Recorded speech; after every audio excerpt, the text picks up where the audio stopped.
Good morning. May I see by a show of hands who here likes milk and cookies? All right. Now, how about those of you who have young children in your lives? Are many of them drinking milk every night at bedtime or having a bedtime snack? Please raise your hand. Excellent. I'm here today to talk to you about the milk and cookie disease. It's a disease that I created or formally termed in 2012 to describe an epidemic I have observed for over 10 years on how too much dairy and sugar is hurting our health, but in particular, it's hurting the health of our children. Here are my takeaway points. First, too much dairy and sugar simply leads to acid in our stomach. That causes acid reflux. And in children, it comes across as symptoms of colds and allergies. Second, thousands of children right now, today, in America, may be taking medications, many of them, to treat symptoms that are actually from the milk and cookie disease. And finally, everybody here, and especially doctors who care for children, we need to be asking every single child, what are they eating and drinking? So as my husband likes to say, I'm ruining childhood every single day by telling the parents to cut out excessive dairy and sugar in their kids' diet. Well, why am I such a killjoy? Well, you see, my career epiphany is based on 3 questions. Why are thousands of babies born every year completely healthy, but within the first 5 years of life, they're so sick all the time? They got chronic runny noses that won't go away. They cough for weeks and months. They also have sore throats and a whole host of other problems. Second, what do these kids have in common? And finally, well, if they're on all these medications, why are the symptoms not going away? Okay, so those are the reasons that I started on this journey. I want to tell you a story of a patient of mine. So several years ago, I met a boy who's 3.5. I was like their 5th or 6th opinion. Parents come in, they're very nice. They show me a video. This boy will wake up once or twice per week in the middle of the night during sleep. And when he wakes up, he's struggling to breathe, and it's very scary. He sounds like this.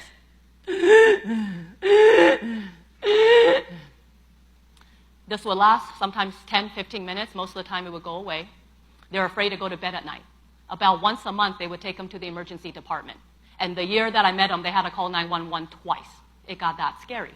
But it usually goes away. And by the time I met him, he was seeing the pediatric GI doctor, the allergist, the pulmonologist, and he was on 5 or 6 medications. He's 3.5. Flovent, Flonase, Singulair, Zyrtec, Prevacid, Albuterol. Does anybody here recognize what those medications are? And despite the medicines, he kept having the episodes. So I did with his parents what I do every single day when I meet a patient. I ask, what is he eating and drinking? The mom says, oh my gosh, he is an incredibly picky eater. He's a terrible eater. I look at him, he's not starving, he looks pretty healthy. I said, well then what is he drinking? Chocolate milk. In fact, he loves it so much he wakes up every morning and has chocolate milk, then again at lunch, then at dinner. Oh, but every single night, he cannot go to bed unless he has his glass of chocolate milk. I looked at the parents, I said, you know, these attacks that he's having are actually called laryngospasm. It's like a Charlie horse in your calf, like a cramp, you can't stop it. And what's happening is the chocolate milk is turning into so much acid, it's coming back up. So when it comes up into the throat and touches the voice box, the body says, hey, that chocolate milk is not coming down my windpipe to give me pneumonia, so I'm just going to close it to save your life. That's called laryngospasm. He's sucking air through a closed vocal cord or larynx. That's what makes that scary sound. So I looked at the parents, I said, hey, I've got great news for you. We can stop these episodes. All you have to do is cut out the chocolate milk. The mother looked at me and she says, excuse me, I don't think you understand. I brought a very sick child in here today. We've been going to the doctor many doctors for over a year. You're telling me the problem is chocolate milk? Perhaps they were desperate and I was convincing that day. So they said, you know what, fine, we'll give it a try. I always encourage them. I said, you know, if it doesn't help, it's okay, I'm crazy, that's okay. What do you have to lose? So they decided to go cold turkey. They cut out the chocolate milk that night and every day after, and he stopped having those episodes. That's just one of thousands of stories I can tell you about. Okay. Milk comes out of the refrigerator, not acidic. The pH is actually 7. But you see, as the temperature goes up, the acidity it becomes more and more acid. The pH drops like a ton of bricks.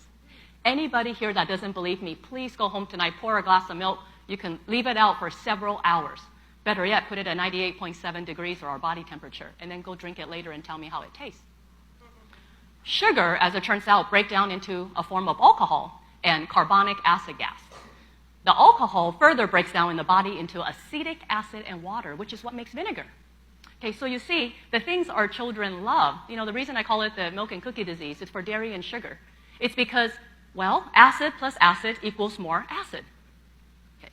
So the reason I discovered the milk and cookie disease is that over 10 years ago, I finished training. I'm a big-time doctor now, surgeon. I became a surgeon so I can offer surgeries to fix problems.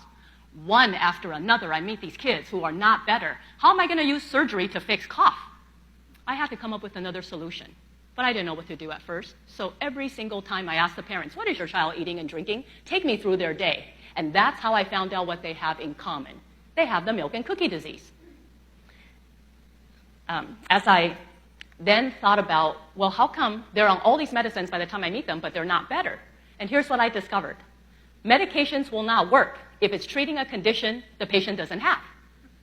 Okay, so interestingly, if you're 2 or 3 years old and you've got yellow, runny, snotty nose, and you're on Zyrtec, Claritin, Flonase, it's not going to work if that symptom is not from allergies.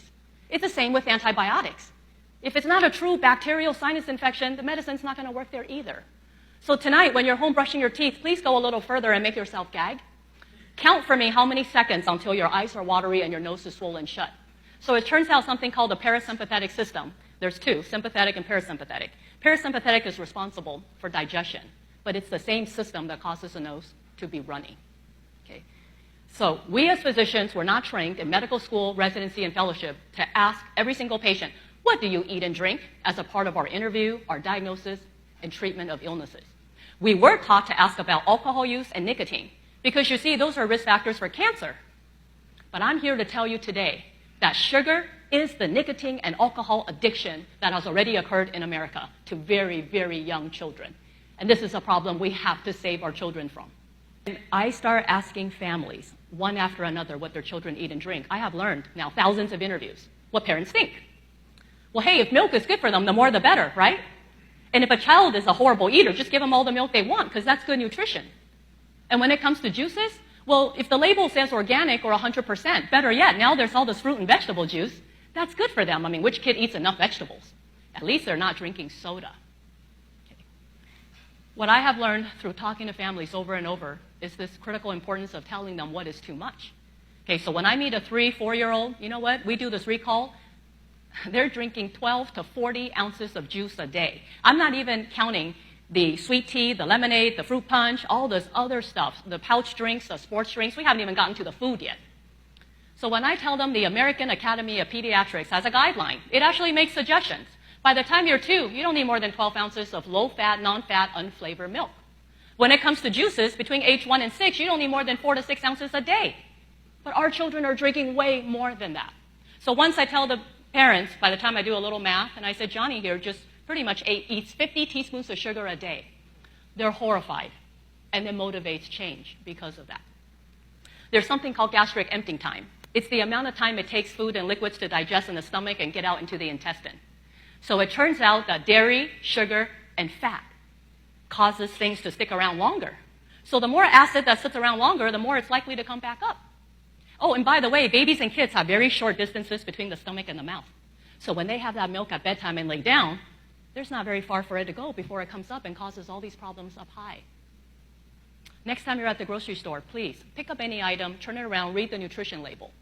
Under sugar, just take that number, divide by 4, because every 4 grams is about 1 teaspoon equivalent. So that's how you can tell how much sugar you might be unknowingly consuming. Now, you might be sitting out there saying, all right, what's the big deal? I've got acid reflux, so does my mom, my friend, my neighbor. I take that pill, you know, that Nexium, Prevacid, Prilosec. You know. Well, the pills, yeah, they can block natural stomach acid secretion. But I got to tell you, I don't think it works against the Niagara Fall of acid that we are allowing in our human diet today and what's going into our children. I don't tell people to go on some freaky, completely dairy and sugar-free diet. We got junk at my house. Okay? What I do is talk about common sense stuff. Cut out the sugary crap. Drink more water. Okay, let's have dessert right after dinner, not before bedtime. Okay, you can have your milk and cookies, just not at bedtime and in moderation. Okay, and it is through that I have found that parents actually are open, they're willing, but that's just one person. So I need help, and you are all going to help me fight the milk and cookie disease. Okay?